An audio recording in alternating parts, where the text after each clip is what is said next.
Alors, bonjour à toi et bienvenue. Donc aujourd'hui, je voudrais te parler de la suite du reconfinement. Enfin, à mon avis, on n'a jamais vraiment été déconfiné.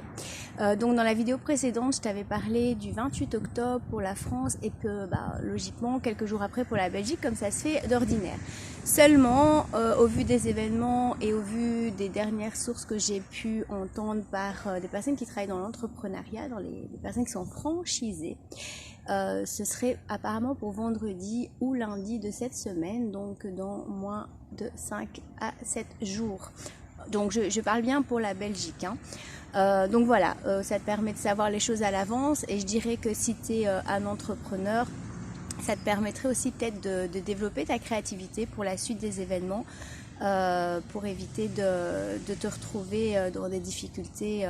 Et puis aussi, je pense que développer la créativité, ça permet de plus être dans le subir, mais dans l'agir. Alors, par rapport aux commentaires que j'ai eu sur mes vidéos, oui, effectivement, je ne parle pas que l'épidémie continue. Je suis bien sûr de ceux qui connaissent très bien les chiffres, les vrais chiffres des personnes vraiment hospitalisées pour vraiment le Covid, et ça, c'est extrêmement bas. Donc je ne dis pas que je suis d'accord avec ce que fait le gouvernement, bien au contraire, mais le fait de pouvoir savoir, ça te permet de pouvoir voir le côté positif. Alors, par rapport à ce qui se passe ici en Belgique, il faut quand même savoir que dans la province du Luxembourg et dans le côté wallon, il y a déjà un couvre-feu entre 1h et 6h du matin. Parce que c'est vrai que le virus est extrêmement virulent pendant ces heures-là. Donc c'est pour éviter ce qu'ils disent, les rassemblements la nuit des jeunes. Parce que maintenant, ils sont en train de montrer du doigt que ce sont à cause de nos jeunes que Je te rappelle que c'est pas des gens qui sont malades, qui sont positifs. C'est des gens qui ont été testés positif au test du Covid-19. Et comme on sait très bien que ces tests ne sont pas fiables, ça veut dire énormément de choses. Et donc, qu'est-ce qui se passe en ce moment avec le gouvernement? Eh bien, c'est qu'ils sont en train de répéter qu'ils vont devoir être beaucoup plus durs parce qu'en fait, si ça augmente les cas positifs, dits positifs, c'est pas parce qu'il y a une grosse épidémie, c'est parce qu'on n'a pas été sage. Alors, je sais pas si ça te rappelle des choses. En tout cas, aujourd'hui, je voudrais te raconter une de mes histoires que j'ai vécues lorsque j'étais chez mes parents et on est vraiment en plein dedans. Quand j'étais adolescente, en fait, je me faisais souvent punir dans ma chambre.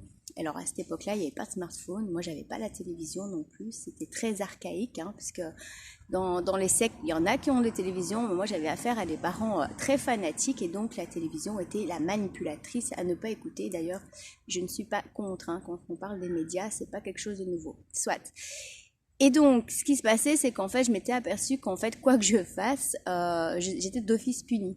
Et donc, j'avais compris que de toute manière, c'est pas mon comportement qui était une conséquence logique de la punition. Non, c'était une volonté de la part de mes parents et ils trouvaient d'office quelque chose. Je ne sais pas si tu connais en manipulation la double contrainte, c'est qu'on te donne deux ordres opposés et donc d'office, quoi que tu fasses, tu seras toujours coincé dans un de ces ordres puisque si tu obéis à l'un, tu vas désobéir à l'autre, donc tu seras toujours pénalisé. C'est ce qu'on appelle le sentiment d'injustice et d'enfermement lié aux techniques de manipulation qui font que la personne culpabilise.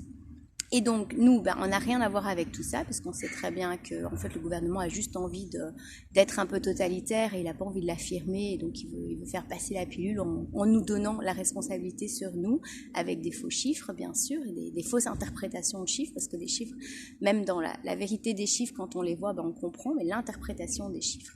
Et donc, qu'est-ce que je faisais, moi j'ai compris que de toute manière, quoi que je fasse, j'arriverais dans ma chambre.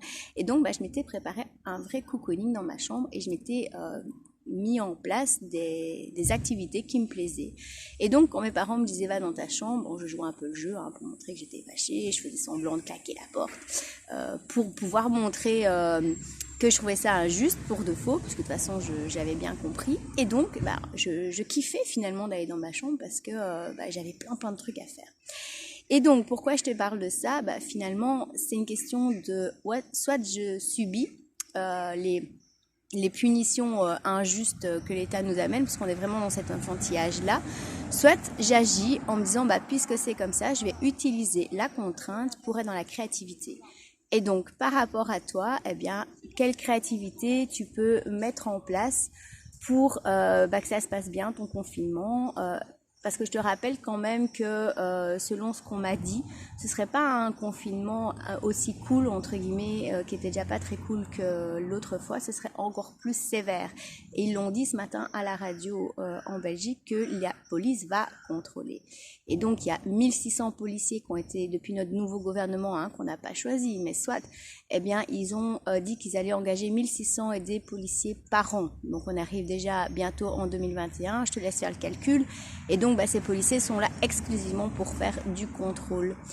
Contrôler les personnes comme ça a été fait à Melbourne et comme c'est en train de se faire au Canada, où il n'y a plus besoin de mandat pour aller voir si les gens ont bien n'ont pas d'invités chez eux. Donc voilà, maintenant tu le sais, à toi de voir désobéissance ou pas désobéissance, mais en tout cas, moi je privilégie quand même le côté stratège et j'encourage certainement pas à la violence, parce que pour moi la violence c'est une manière de... c'est un comportement qui montre qu'avec nous, on se bat avec nous-mêmes et qu'on n'a pas trouvé les solutions intérieures. Maintenant, c'est clair que des fois, ça a aussi son mérite d'exprimer les choses, mais le problème, c'est qu'il y a le retour de flamme et ça, il faut pouvoir l'assumer aussi. Donc voilà, que chaque personne soit responsable de soi, que ça se passe au mieux pour toi. Et puis, je te donnerai aussi des astuces de coaching si tu as envie dans ta vie de pouvoir reprendre ta vie en main, parce que finalement, dans toutes les épreuves de la vie, moi c'est comme ça que je le vois, c'est que le manipulateur, il nous met face à nous-mêmes, il nous oblige à changer les choses qu'on peut changer. Et donc, si on le voit de cette manière-là, on n'est plus dans le triangle de Karpman, dans la victime, mais on est